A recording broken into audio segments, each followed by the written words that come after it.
नमस्ते सभी को। मेरा गीता का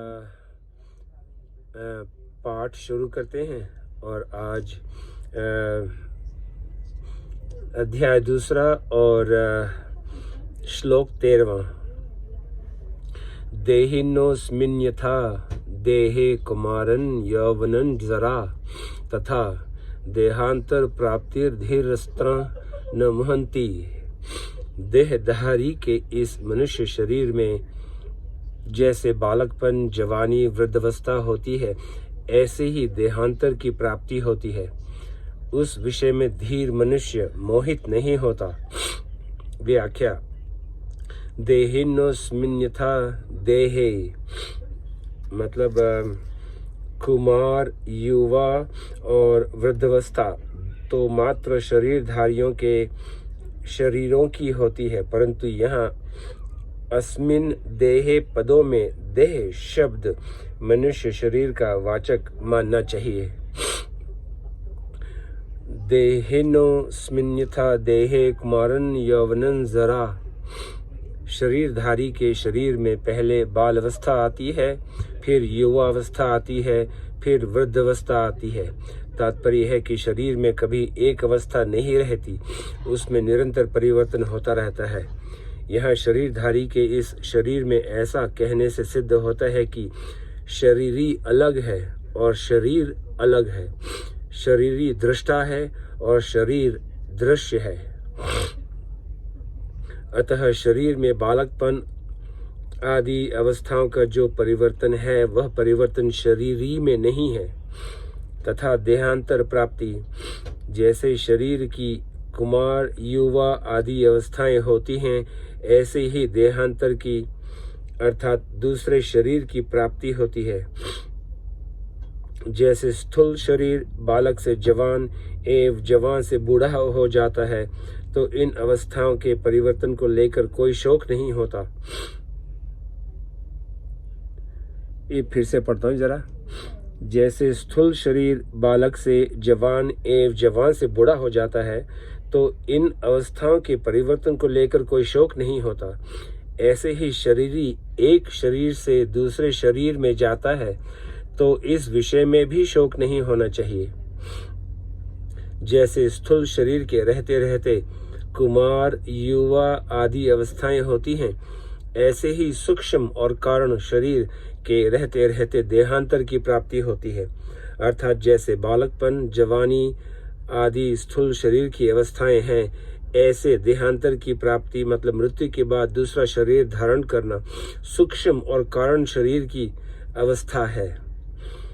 स्थूल शरीर के रहते रहते कुमार आदि अवस्थाओं का परिवर्तन होता है। यह तो स्थूल दृष्टि है। सूक्ष्म दृष्टि से देखा जाए तो अवस्थाओं की तरह स्थूल शरीर में भी परिवर्तन होता रहता है। बाल अवस्था में जो शरीर था, वह युवावस्था में नहीं है। वास्तव में ऐसा कोई भी क्षण नहीं है जिसमें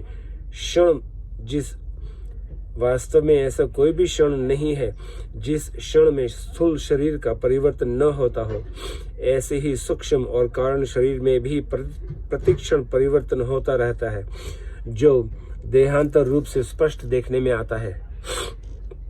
मतलब देहांतर की प्राप्ति होने पर स्थूल शरीर तो छूट जाता है, पर मुक्ति से पहले सूक्ष्म और कारण शरीर नहीं छूटते। जब तक मुक्ति न हो, तब तक सूक्ष्म और कारण शरीर के साथ संबंध बना रहता है। अब विचार यह करना है कि स्थूल शरीर का तो हमें ज्ञान होता है, पर सूक्ष्म और कारण शरीर का हमें ज्ञान नहीं होता।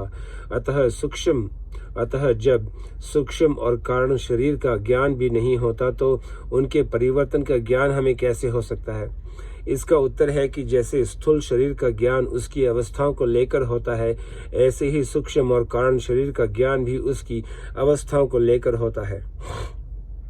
स्थूल शरीर की जागृत, सूक्ष्म शरीर की स्वप्न और कारण शरीर की सुषुप्ति अवस्था मानी जाती है। मनुष्य अपनी बाल अवस्था में अपने को स्वप्न में बालक देखता है, युवावस्था में स्वप्न में युवा देखता है और वृद्धावस्था में स्वप्न में वृद्ध देखता है। इससे सिद्ध हो गया कि स्थूल शरीर के साथ साथ सूक्ष्म शरीर का भी परिवर्तन होता है। ऐसे ही सुषुप्ति अवस्था बाल अवस्था में ज्यादा होती है, युवावस्था में कम होती है और वृद्धावस्था में बहुत कम हो जाती है। अतः इससे कारण शरीर का परिवर्तन भी सिद्ध हो गया। दूसरी बात, बाल अवस्था और युवावस्था में नींद लेने पर शरीर और इंद्रियों में जैसी ताजगी आती है, वैसी ताजगी वृद्धावस्था में नींद लेने पर नहीं आती। अर्थात वृद्धावस्था में बाल्य और युवावस्था में जैसा विश्राम नहीं मिलता। इस रीति से भी कारण शरीर का परिवर्तन सिद्ध होता है। जिसको दूसरा देवता पशु पक्षी आदि का शरीर मिलता है, उसको उस शरीर में देहाध्यास के कारण मैं यही हूँ ऐसा अनुभव होता है, तो यह सूक्ष्म शरीर का परिवर्तन हो गया। ऐसे ही कारण शरीर में स्वभाव प्रकृति रहता है, जिसको स्थूल दृष्टि से आदत कहते हैं। वह आदत देवता की और होती है तथा पशु पक्षी आदि की और होती है, तो यह कारण शरीर का परिवर्तन हो गया। अगर शरीरी देही का परिवर्तन होता तो अवस्थाओं के बदलने पर भी मैं वही हूँ ऐसा ज्ञान नहीं होता। मतलब शास्त्र में इस ज्ञान को प्रत्यभिज्ञा कहा गया है। तते दंता वगाही ज्ञान प्रत्यभिज्ञा, ऐसा ज्ञान नहीं होता। परंतु अवस्थाओं के बदलने पर भी जो पहले बालक था, जवान था, वही मैं अब हूँ ऐसा ज्ञान होता है। इससे सिद्ध होता है कि शरीरी में अर्थात स्वयं में परिवर्तन नहीं हुआ है। यहाँ एक शंका हो सकती है कि स्थूल शरीर की अवस्थाओं के बदलने पर तो उनका ज्ञान होता है, पर शरीरांतर की प्राप्ति होने पर पहले के शरीर का ज्ञान क्यों नहीं होता? पूर्व शरीर का ज्ञान न होने में कारण यह है कि मृत्यु और जन्म के समय बहुत ज्यादा कष्ट होता है। उस कष्ट के कारण बुद्धि में पूर्व जन्म की स्मृति नहीं रहती। जैसे लकवा मार जाने पर अधिक वृद्धावस्था होने पर बुद्धि में पहले जैसा ज्ञान नहीं रहता, ऐसे ही मृत्यु काल में तथा जन्म काल में बहुत बड़ा धक्का लगने पर पूर्व जन्म का ज्ञान नहीं रहता।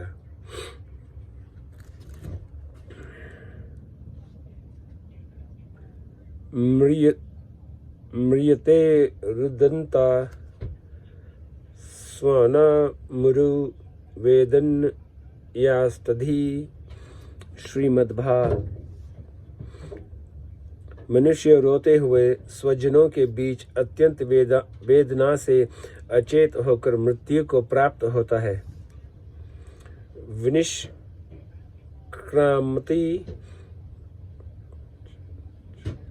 कृच्छ्रेण निरुच्छ वासो हत स्मृति श्रीमद्भा। जन्म के समय उसके श्वास की गति रुक जाती है और पूर्व स्मृति नष्ट हो जाती है।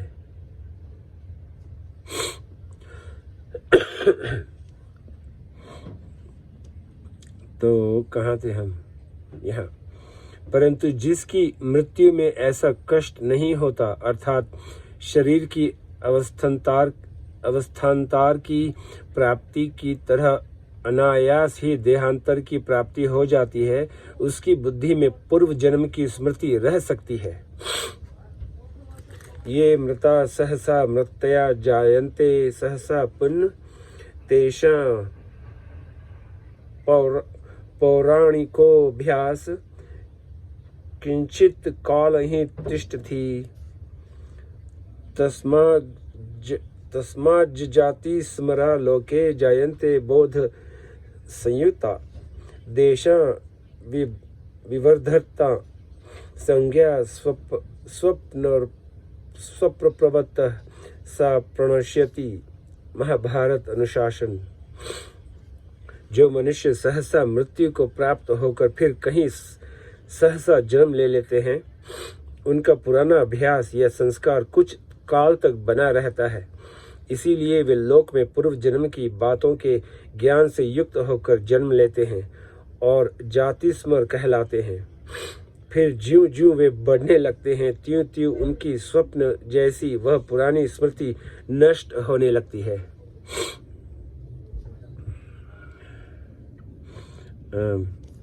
अब विचार करें कि जैसा ज्ञान अवस्थान्तर की प्राप्ति में होता है, वैसा ज्ञान देहांतर की प्राप्ति में नहीं होता, परंतु मैं हूँ इस प्रकार अपनी सत्ता का ज्ञान तो सबको रहता है। जैसे सुषुप्ति मतलब गाढ़ निद्रा, जैसे सुषुप्ति में अपना कुछ भी ज्ञान नहीं रहता, पर जगने पर मनुष्य कहता है कि ऐसी गाढ़ नींद आए कि मेरे को कुछ पता ही नहीं रहा। तो कुछ पता नहीं रहा, इसका ज्ञान तो है ही। सोने से पहले मैं जो था वही मैं जागने के बाद हूँ, तो सुषुप्ति के समय भी मैं वही था। इस प्रकार अपनी सत्ता का ज्ञान अखंड रूप से निरंतर रहता है। अपनी सत्ता के अभाव का ज्ञान कभी किसी को नहीं होता। शरीरधारी की सत्ता का सद्भाव अखंड रूप से रहता है, तभी तो मुक्ति होती है और मुक्त अवस्था में वह रहता है। हाँ, जीवन मुक्त अवस्था में उसको शरीरांतरों का ज्ञान भले ही न हो, पर मैं तीनों शरीरों से अलग हूँ ऐसा अनुभव तो होता ही है। धीरस्त्र न मुहंती, धीर वही है जिसको सत्य असत्य का बोध हो गया है। ऐसा धीर मनुष्य उस विषय में कभी मोहित नहीं होता, उसको कभी संदेह नहीं होता। इसका अर्थ यह नहीं है कि उस धीर मनुष्य को देहांतर की प्राप्ति होती है। ऊंच नीच योनियों में जन्म होने का कारण गुणों का संगन है। ऊंच नीच योनियों में जन्म होने का कारण गुणों का संगन है, और गुणों से संबंध विच्छेद होने पर धीर मनुष्य को देहांतर की प्राप्ति हो ही नहीं सकती। यहाँ तत्र पद का अर्थ देहांतर प्राप्ति के विषय में नहीं है, प्रत्युत देही के विषय में है। तात्पर्य यह है कि देह क्या है और देही क्या है, परिवर्तनशील क्या है, अपरिवर्तनशील क्या है, अनित्य क्या है, नित्य क्या है, असत्य क्या है, सत्य क्या है, विकारी क्या है, अविकारी क्या है। क्षमा करना।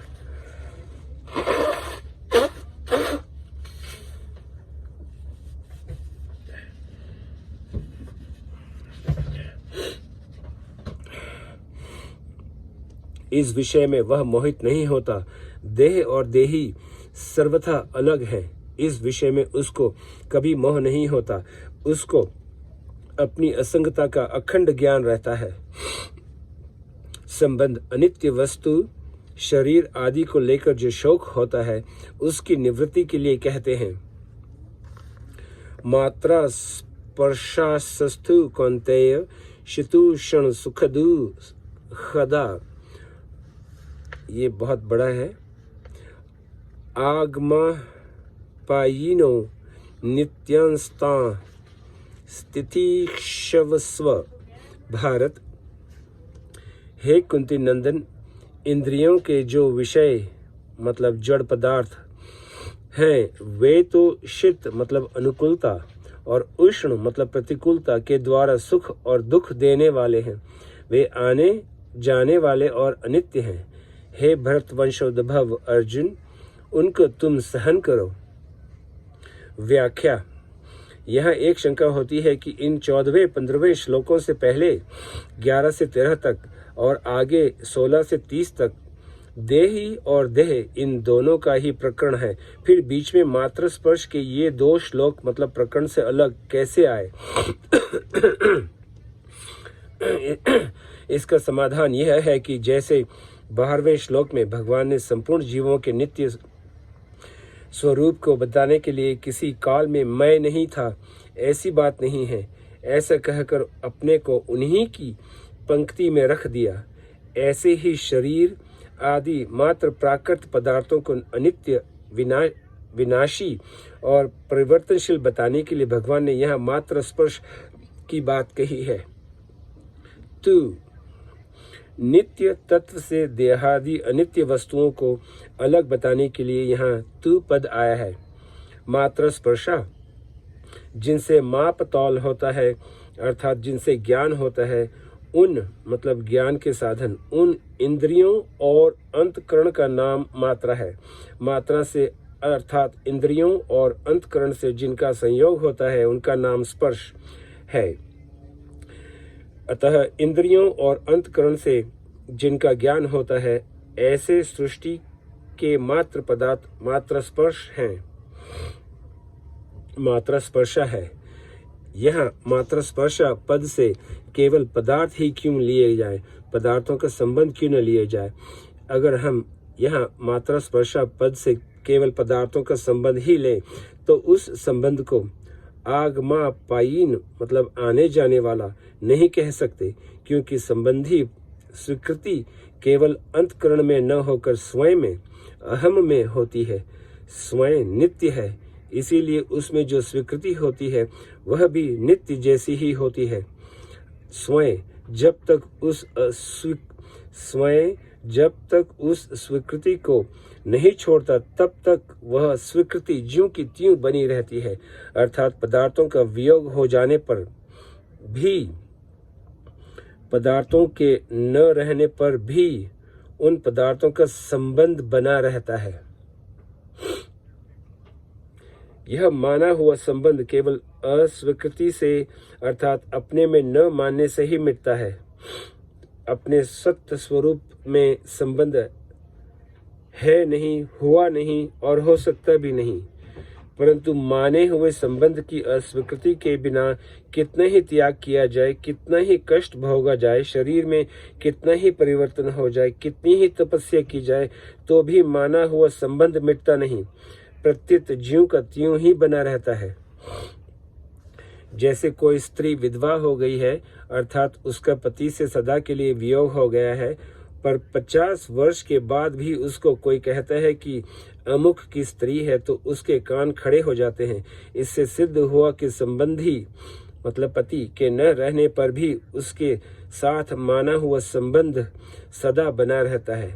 इस दृष्टि से उस संबंध को आने जाने वाला कहना बनता नहीं। अतः यहाँ मात्रा स्पर्श पद से पदार्थों का संबंध न लेकर मात्र पदार्थ लिए गए हैं। शीतोष्ण सुख दुख खदा, शीतोष्ण सुख दुख खदा। यहाँ शीत और उष्ण शब्द अनुकूलता और प्रतिकूलता के वाचक हैं। अगर इनका अर्थ सर्दी या गर्मी लिया जाए तो ये केवल त्वग्निंद्रिय मतलब त्वचा के विषय हो जाएंगे, जो कि एक देशीय है। अतः शीत का अर्थ अनुकूलता और उष्ण का अर्थ प्रतिकूलता लेना ही ठीक मालूम देता है। मात्र पदार्थ अनुकूलता प्रतिकूलता के द्वारा सुख दुख देने वाले हैं, अर्थात जिसको हम चाहते हैं ऐसी अनुकूल वस्तु व्यक्ति परिस्थिति घटना देश काल आदि के मिलने से सुख होता है, और जिसको हम नहीं चाहते ऐसी प्रतिकूल वस्तु व्यक्ति परिस्थिति आदि के मिलने से दुख होता है। यह अनुकूलता प्रतिकूलता का कारण है और सुख दुख, यह अनुकूलता प्रतिकूलता कारण है और सुख दुख कार्य है। वास्तव में देखा जाए तो इन पदार्थों में सुख दुख देने की सामर्थ्य नहीं है। मनुष्य इनके साथ संबंध जोड़कर इनमें अनुकूलता प्रतिकूलता की भावना कर लेता है, जिससे ये पदार्थ सुख दुख देने वाले दिखते हैं। अतः भगवान ने यह सुख दुखदा कहा है। आगमापायीन मात्र पदार्थ आदि अंत वाले उत्पत्ति विनाशशील और आने जाने वाले हैं। वे ठहरने वाले नहीं हैं, क्योंकि वे उत्पत्ति से पहले नहीं थे और विनाश के बाद भी नहीं रहेंगे, इसीलिए वे आगमापायी हैं।